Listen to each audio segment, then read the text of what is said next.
This meeting is for heirs only, the lawyer said. I set Dad's property deeds down on the table. Oh, the venom in her voice. My stepmother thought she'd finally won, inheriting my father's empire and erasing me from his life. But when the lawyer's chilling words echoed, "This meeting is for heirs only," I knew her victory party was about to come crashing down in spectacular fashion. You see, my story isn't just about money or property. It's about a 5-year-old wound, a father's secret plan, and the shocking revelation that turned everything on its head. It all started on a rainy Tuesday morning in Singapore. I was deep in a real estate development deal, years into building my own name, when my phone rang. It was Grace, a childhood friend, her voice cracking as she delivered the news. "Maxwell, your father passed away last night." 5 years. That's how long it had been since I'd set foot in Maplewood, the town where I grew up. 5 years since the explosive argument with my father that sent me halfway across the world, determined to prove myself. Now, I was returning home, not as a prodigal son, but as a grieving stranger. As the taxi pulled up to our sprawling Victorian house, a wave of memories washed over me. The basketball hoop where Dad taught me to shoot, the porch swing where we dream up business plans, the garden where we buried Mom when I was just 10. Everything looked smaller, somehow like my memories had inflated its proportions. Diana's silver Mercedes, a stark contrast to Dad's old, unpretentious Cadillac, sat in the driveway. Before I could even ring the doorbell, the front door swung open. My stepsister, Brittany, stood there, her face a carefully composed mask of somber politeness that didn't quite reach her eyes. "Maxwell," she said, her voice flat. "We weren't sure you'd come." My reply was simple, heavy with unspoken grief. He was my father.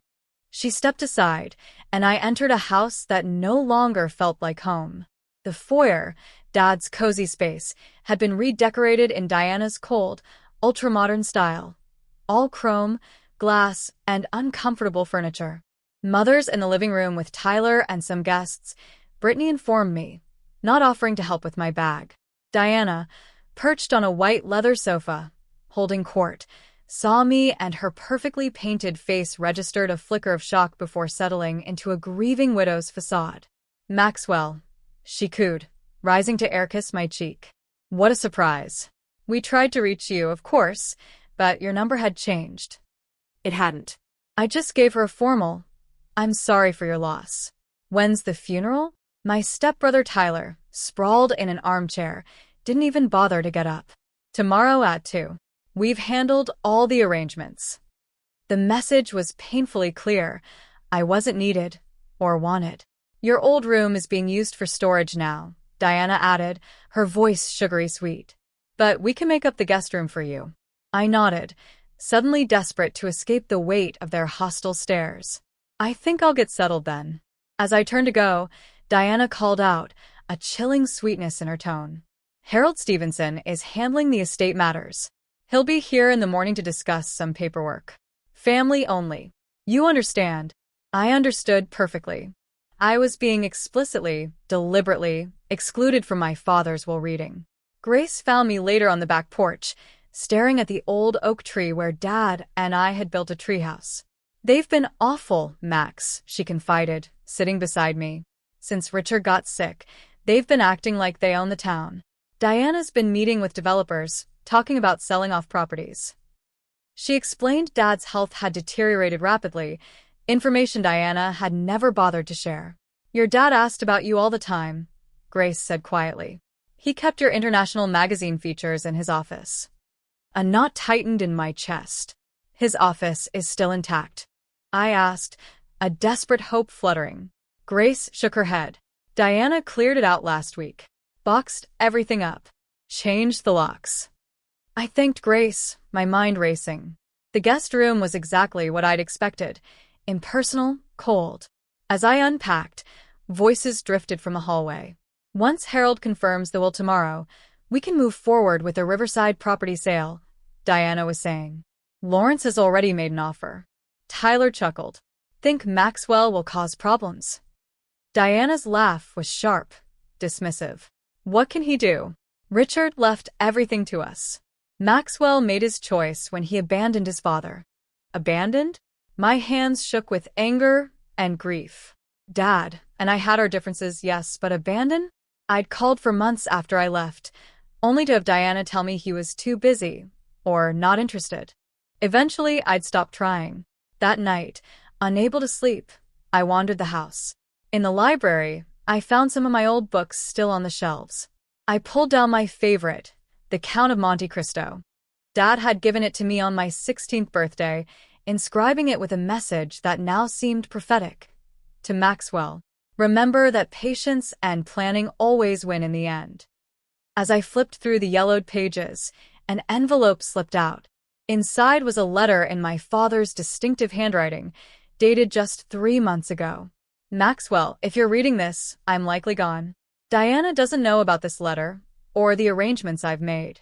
There's a safety deposit box at First National, box number 247. The key is taped to the back of the Monte Cristo painting in my office. Whatever you may think of me, know that I always had a plan. My heart pounded. I made my way to Dad's office. The door was locked, just as Grace had said. But I remembered the loose floorboard in the hallway where Dad always kept a spare key. Some things, it seemed, never change. Inside, the room had been stripped bare, but the painting still hung on the wall. I carefully removed it, finding the small key exactly where Dad said it would be. Tomorrow, I decided I would visit the bank and Harold Stevenson's office. It was time to find out exactly what my father had been planning. Growing up as Richard Harrison's son meant learning about real estate before I could ride a bike. Other fathers taught their kids baseball. Mine taught me property values and how to spot a bad foundation from 100 yards away. After Mom died when I was 10, it was just Dad and me against the world for 3 years. We were a team. He was grooming me to take over Harrison Properties, and I was soaking up every lesson.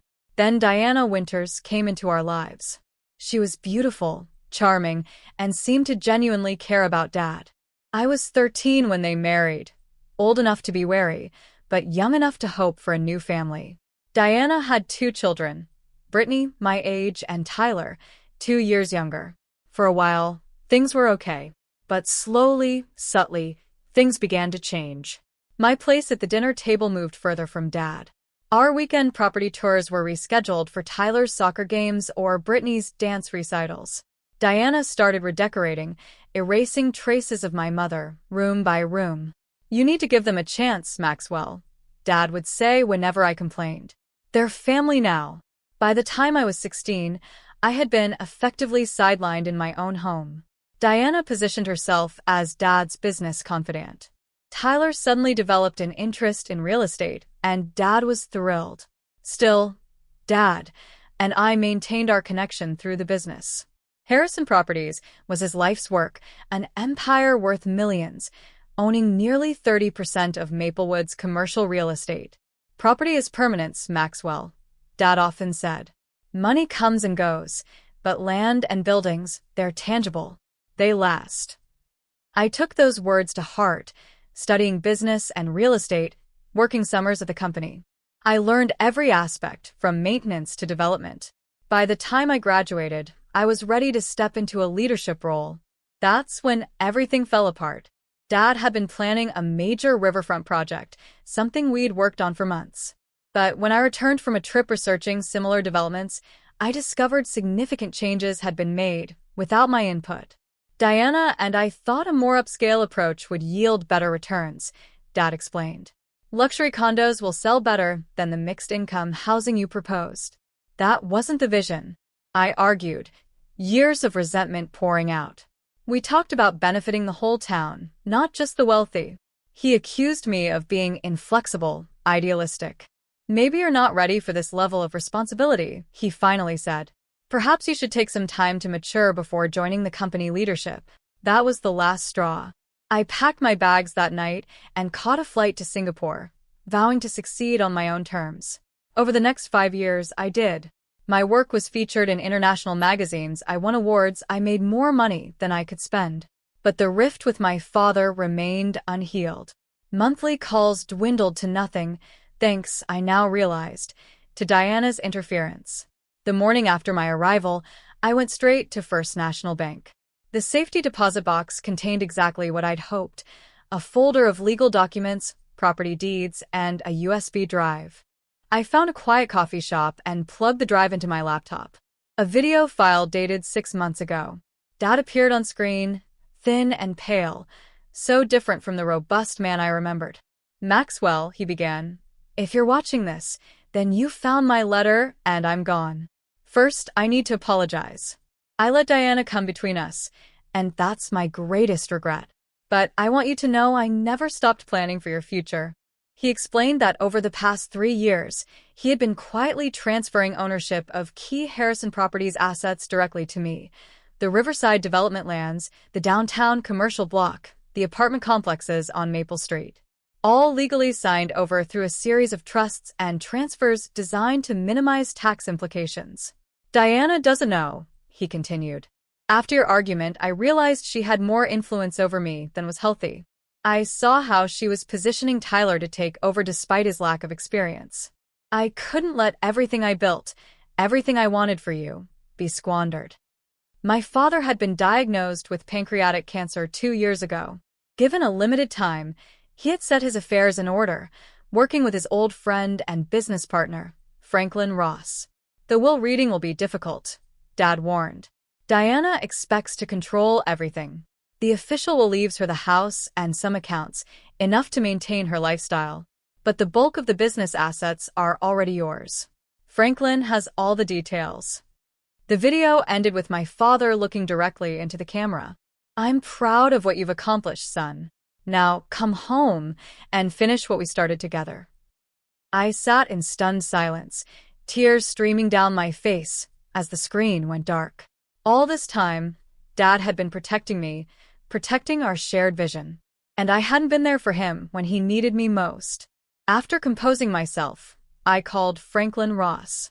The gruff older man had been my father's friend since college, and he greeted me with a bear hug. "About time you showed up," he said. "Your dad was worried you wouldn't come back even after he was gone." Franklin confirmed everything. Dad had legally transferred the most valuable properties to me through various means, all perfectly legal and binding. "Diana's going to be furious," Franklin warned. "She's already in talks with Lawrence Blackwood about selling the Riverside property." Lawrence Blackwood, Dad's longtime rival, was known for cheap, overpriced developments. The thought of his hands on my father's legacy made my blood boil. "What about the will reading?" I asked. Franklin's expression darkened. "Harold Stevenson has been Diana's puppet for years.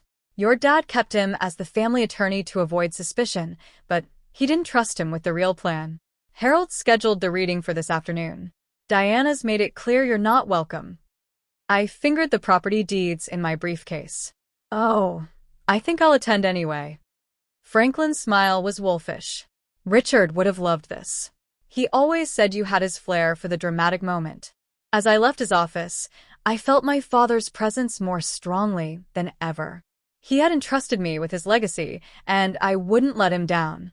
Diana and her children were about to learn they had underestimated both Harrison men. Margaret Wilson, Dad's executive assistant for 20 years, greeted me at company headquarters with genuine pleasure. "Maxwell Harrison," she said, embracing me. "I was hoping you'd come." She slipped me a second USB drive. "Your father wanted me to give you this personally." Margaret's troubled expression confirmed my fears.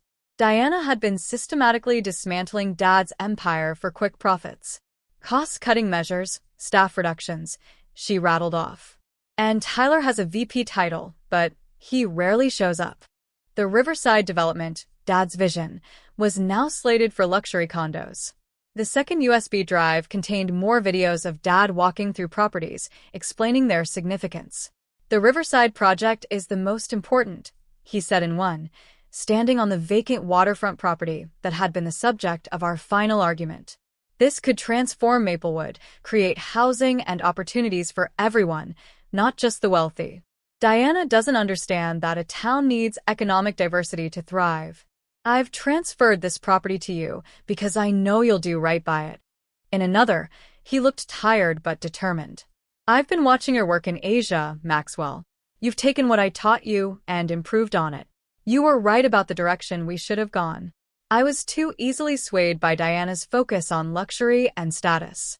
By the time I finished, I understood not just what Dad had transferred, but why. He had protected his most meaningful projects. My next stop was James Patterson, my father's accountant. James explained the complex financial arrangements.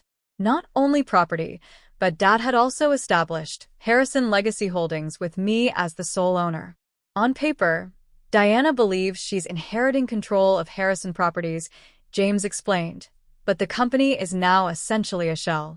The valuable assets have been moved to Harrison Legacy Holdings over the past 3 years through perfectly legal transactions. Did Dad leave Diana with nothing? I asked. James shook his head. He was fair. The family home is hers, investment accounts, some income properties. She won't be destitute, just not in control of the empire she thought she was getting. By noon, my legal standing was ironclad. Dad had methodically ensured his wishes would be carried out. I dressed carefully in my best charcoal suit. In my briefcase, I organized the key documents, deeds, registrations, transfer records. Before heading to Harold Stevenson's office, I called Grace. Diana's telling everyone you abandoned your father, she warned. Be prepared for theatrics. I admitted. Okay, maybe I want to humiliate her a little.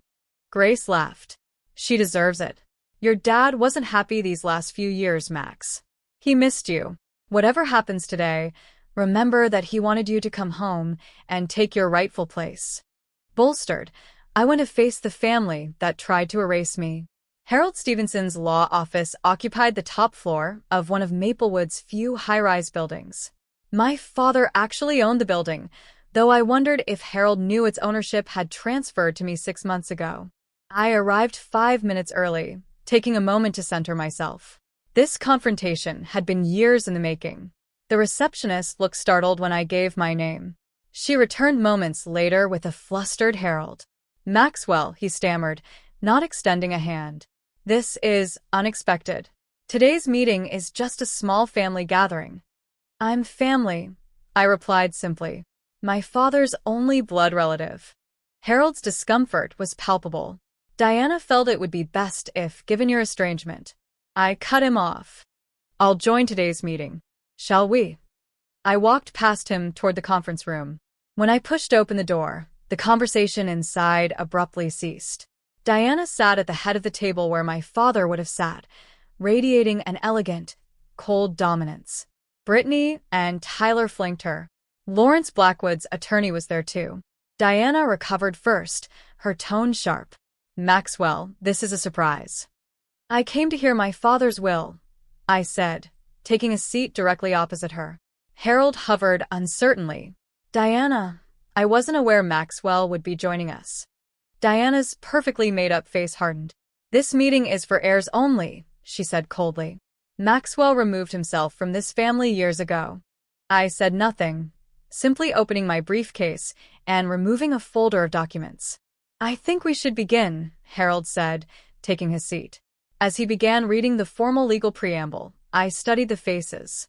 Diana maintained a mask of somber dignity. Tyler looked bored. Only Brittany showed genuine emotion, her eyes red-rimmed. To my wife, Diana, Harold read, I leave our family home at 247 Maple Avenue, its contents, and the sum of $2 million. Diana nodded, as if this were exactly what she expected. To my stepdaughter, Brittany, I leave the sum of $1 million and my collection of first edition books. Brittany looked up in surprise. To my stepson, Tyler, I leave the sum of $1 million and my vintage car collection. Tyler smirked. As to my business interests, Harold continued, Harrison Properties and all associated assets, I leave to. Diana straightened, a triumphant gleam in her eye. My son, Maxwell Harrison. The room went deathly quiet. Then Diana laughed, a sharp, disbelieving sound. That's impossible. Richard changed his will 2 years ago. I was there. Harold looked profoundly uncomfortable. There was a codicil filed 6 months ago, he admitted. It reversed the previous changes. Diana's face flushed. You never mentioned this. I wasn't aware of it until yesterday, Harold said weakly. It was filed with the court directly by Richard. It doesn't matter, Diana said dismissively. Harrison Properties' assets are what matter, and I've been running the company for the past year. The board will never accept Maxwell's leadership after he abandoned his responsibilities. This was the moment. I placed the property deeds on the table, sliding them toward the center. These are the deeds to the Riverside development property, the downtown commercial block, the Maple Street apartments, and 12 other key properties, I said calmly. You'll notice they're all in my name. Have been for some time. Diana snatched up the papers, her hands shaking. These must be forgeries. They're not, I said. Dad transferred ownership to me legally over the past 3 years. You can verify with the county recorder's office. You mean, I added, unable to resist the dramatic flourish, the ones I already own? Tyler jumped to his feet. You can't just come back after 5 years and take everything.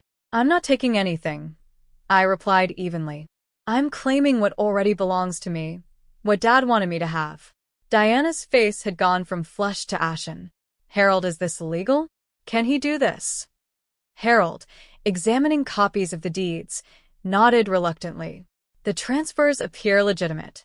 If Richard signed these properties over while he was alive, they wouldn't be part of the estate. What about Harrison Properties? Diana demanded. The will says Maxwell gets the company. The company assets are primarily the properties, Harold explained, looking increasingly miserable. If the properties are already in Maxwell's name, then the company itself is a shell. I finished for him. Dad also established Harrison Legacy Holdings last year, transferring operational control of all these properties to the new entity. I'm the sole owner. The room erupted into chaos. Tyler shouted about contesting the will. Diana threatened to sue everyone. Brittany sat silently, watching me. When Diana finally ran out of steam, I spoke again, my voice quiet but firm. Dad left you financially secure, Diana.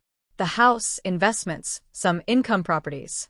He wasn't vindictive, but he built Harrison Properties from nothing, and he wanted its legacy protected. He knew you planned to sell it off piece by piece. You have no right, Diana hissed. I was his wife. I took care of him while you were off playing developer in Asia. I wanted to come back, I said. I called for months after I left. You told me he didn't want to speak to me. A flicker of guilt crossed Diana's face before she masked it. He was disappointed in you. Then why did he leave me everything that mattered to him? I challenged. Why did he spend the last years of his life creating an elaborate plan to ensure I would carry on his work? Brittany spoke for the first time. Is it true? Did Mom keep you from talking to Dad? Before Diana could interrupt, I nodded. According to his videos and letters, yes. He tried to reach me multiple times. Videos. Diana's voice rose in panic. What videos? I patted my briefcase. Dad was thorough. He documented everything. His decisions, his reasons, his hopes for the future of the business in Maplewood. He knew exactly what you were planning, Diana. The deal with Lawrence Blackwood, the luxury condos on the riverside, all of it. Harold cleared his throat. Perhaps we should adjourn for today. This is a lot to process. I agree, I said, rising and gathering my documents. My attorneys will be in touch regarding the transition of operational control for the properties. In the meantime, I'd appreciate it if no further business decisions are made without my approval. As I turned to leave, Diana called after me, her voice laced with venom. This isn't over, Maxwell. Your father wasn't in his right mind toward the end. We'll contest everything. I paused at the door. You're welcome to try. But Dad didn't just leave me property and a company, Diana. He left me the truth. Are you sure you want that made public? The threat hung in the air as I walked out, my heart pounding, but my step lighter than it had been in years. I had honored my father's wishes.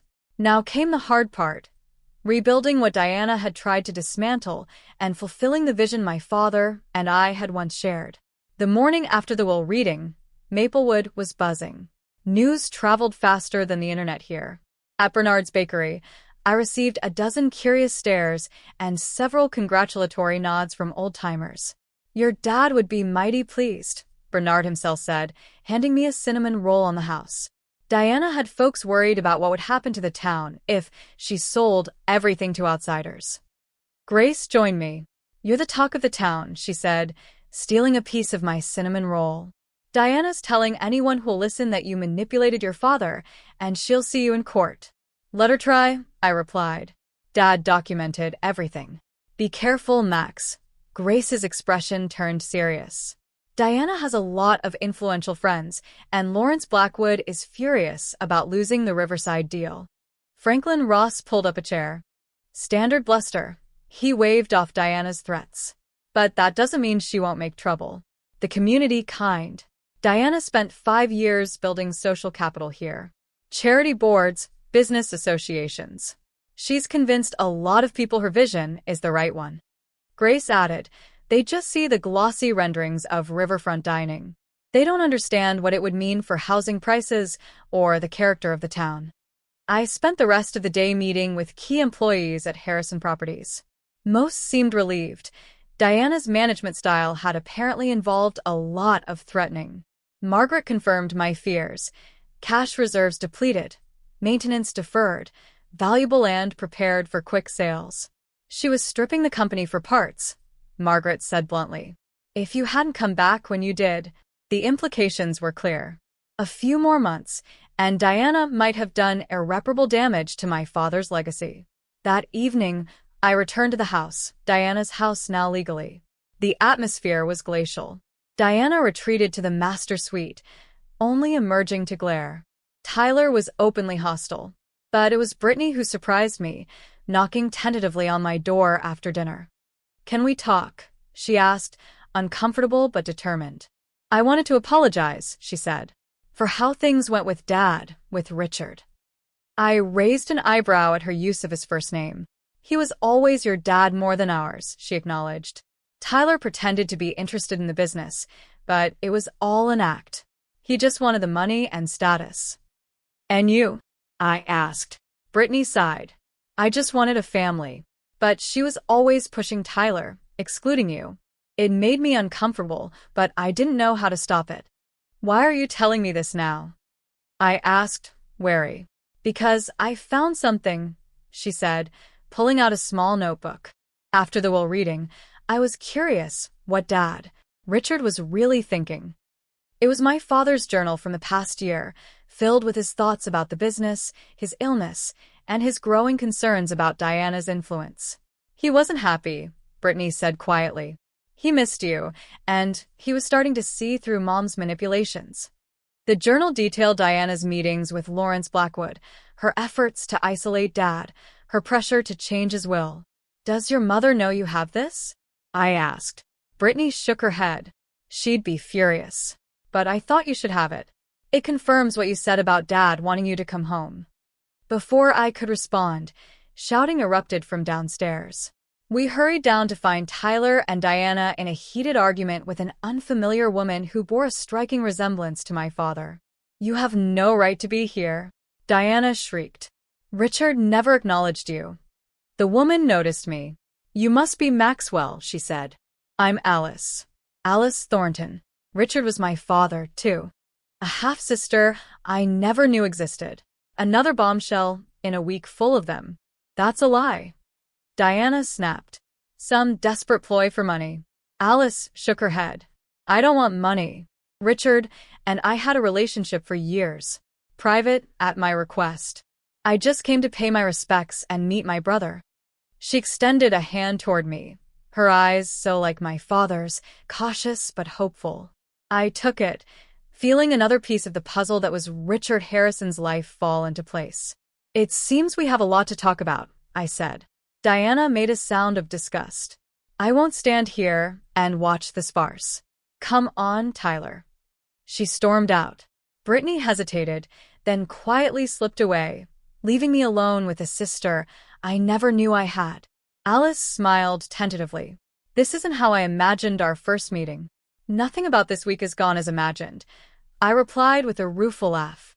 We moved to the living room, and Alice told me about her mother's brief relationship with my father, how she had discovered her paternity as an adult, and how Dad had welcomed her into his life quietly.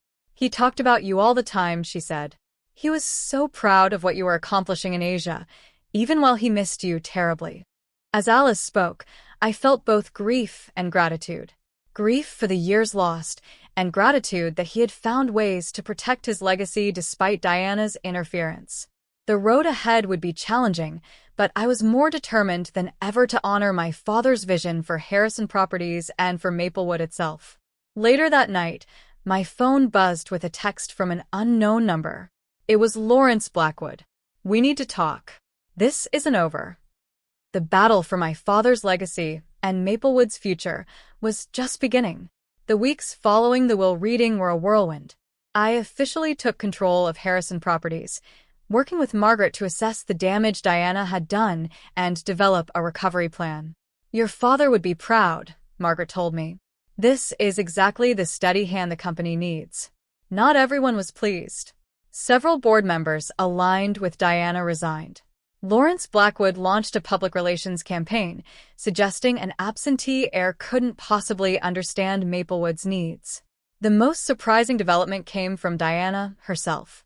After weeks of threats, she requested a meeting. "Be careful," Franklin warned. "Diana doesn't make conciliatory gestures unless she has an angle." I agreed, curious. Diana looked immaculate, but there was a new brittleness to her. "I want to propose a settlement," she said without preamble, to avoid costly litigation and public spectacle.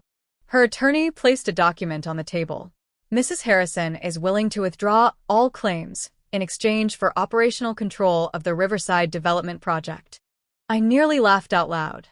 That's not a settlement. That's a heist. The most valuable property in the portfolio. "It was my idea," Diana insisted. "I worked with Richard on the plans for years. That project is my vision." "It was Dad's vision long before you came into the picture," I corrected her. "And it wasn't luxury condos and boutiques. It was affordable housing, community spaces, local businesses." Diana's facade cracked.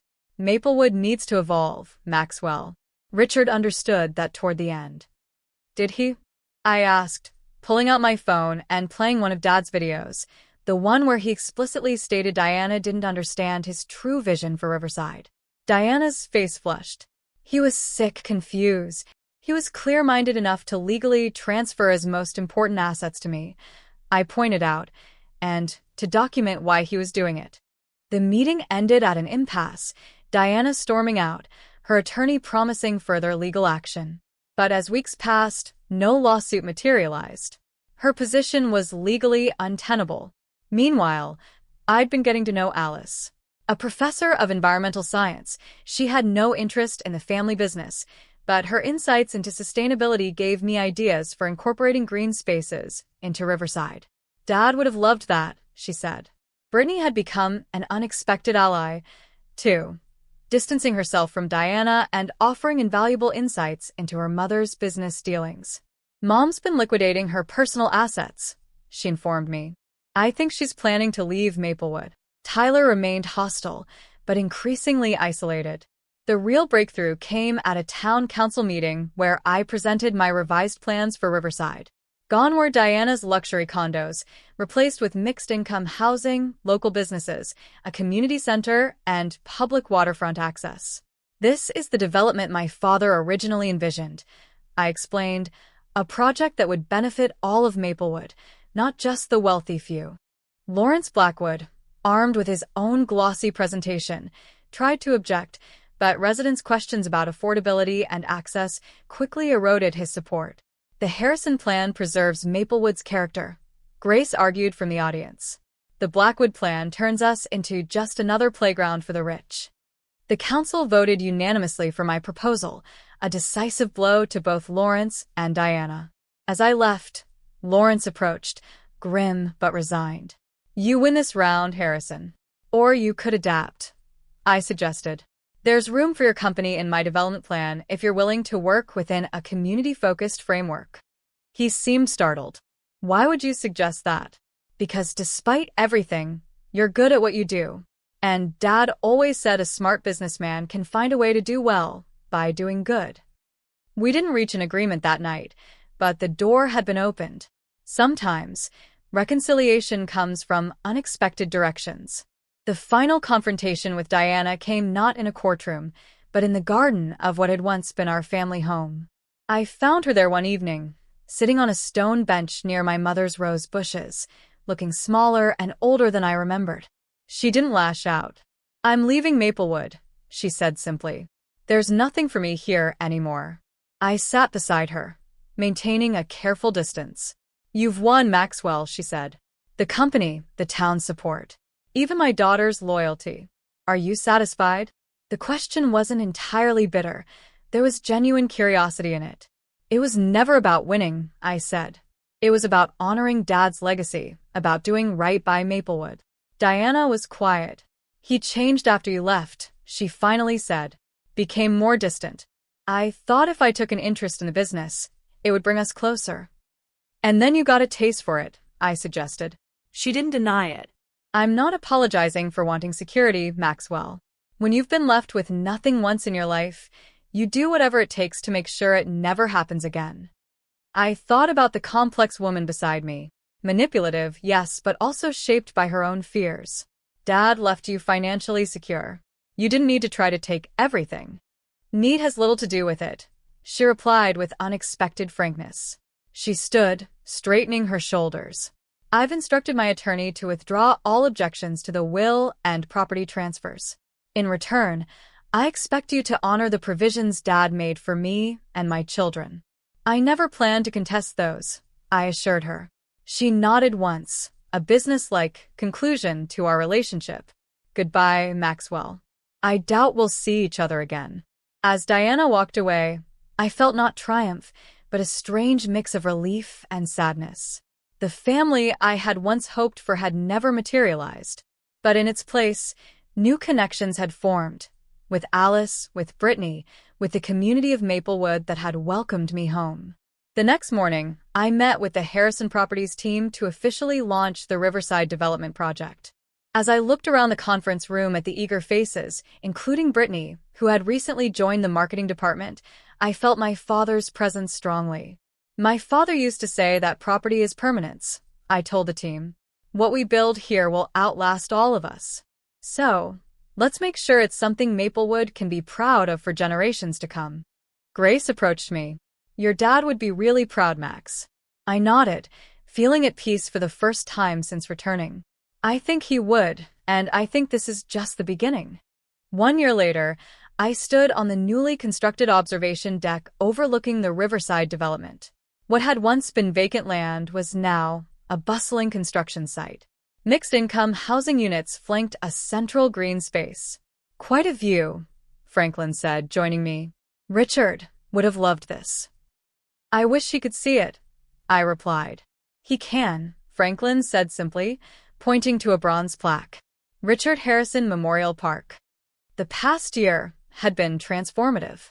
Taking control of my father's company had forced me to put down roots, to engage with the community not just as a developer, but as a citizen. The scholarship committee approved all 15 applications. Alice informed me, consulting her tablet. My half-sister had moved to Maplewood to help establish the Richard Harrison Foundation. Through her, I learned more about our father, his quiet environmental activism, his anonymous support for students.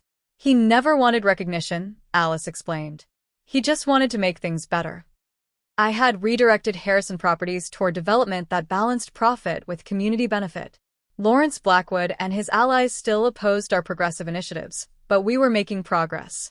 Brittany, surprisingly, often helped navigate these political waters. "Lawrence is planning to speak against the affordable housing expansion," she warned me.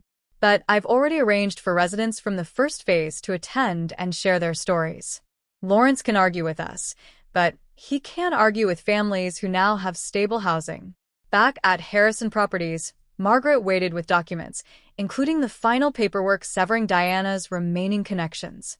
"She's remarried and living in Greenwich," Margaret reported, reinventing herself as a philanthropist. I harbored no ill will towards Diana anymore. She had acted according to her nature, just as my father had ultimately acted according to his. The Richard Harrison I had come to know was more complex, more strategic, more forgiving than the father I thought I knew. "You've got dinner with Grace at 7, Margaret reminded me. Our friendship had deepened, gradually evolving into something more. She had been my anchor, my guide, and eventually my partner. In my father's old office, which I'd restored with my own touches, photographs now line the shelves. Me and Dad, but also Alice, Brittany, Grace, and other important people in my life. The most meaningful addition was a simple framed note. Property is permanence, but legacy is in people. RH. I'd even made a civil peace with Tyler. He'd opened a high-end restaurant in one of our downtown buildings. Against Margaret's advice, I'd offered favorable lease terms. He'll mess it up, she'd predicted. But surprisingly, Tyler's restaurant had become a success. He had found his passion, something Diana had always discouraged. As the sun began to set over the river, I made a final call to check on the scholarship named for my mother for young women pursuing careers in architecture. The first recipients graduate next spring, the administrator informed me.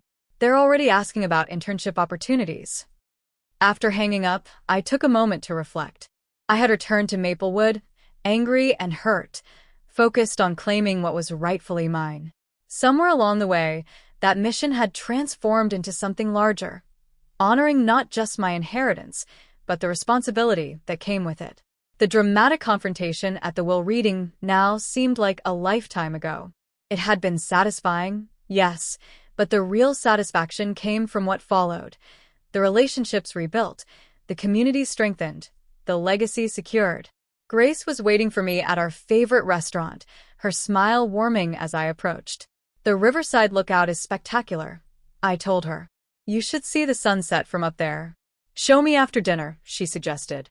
I nodded, already planning to bring champagne.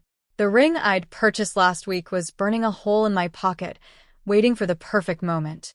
As we walked along the riverfront after dinner, hand in hand, I felt a profound sense of gratitude for my father's foresight, for the second chance at belonging in Maplewood, for the opportunity to build something that would outlast me. What are you thinking about? Grace asked. Legacy, I replied. What we leave behind. How we're remembered. She squeezed my hand. Your dad would be proud of what you've done here. What you're still doing. I nodded, thinking of the complex, imperfect, ultimately loving father I had come to know better in death than I sometimes had in life. He had made mistakes, we all did. But in the end, he had done his best to protect what mattered most. As we reached the observation deck, overlooking the project that would define Maplewood's future, I knew it was time. The ring box felt heavy in my pocket, but my heart was light. Whatever came next, I was exactly where I was meant to be, building on my father's legacy while creating my own.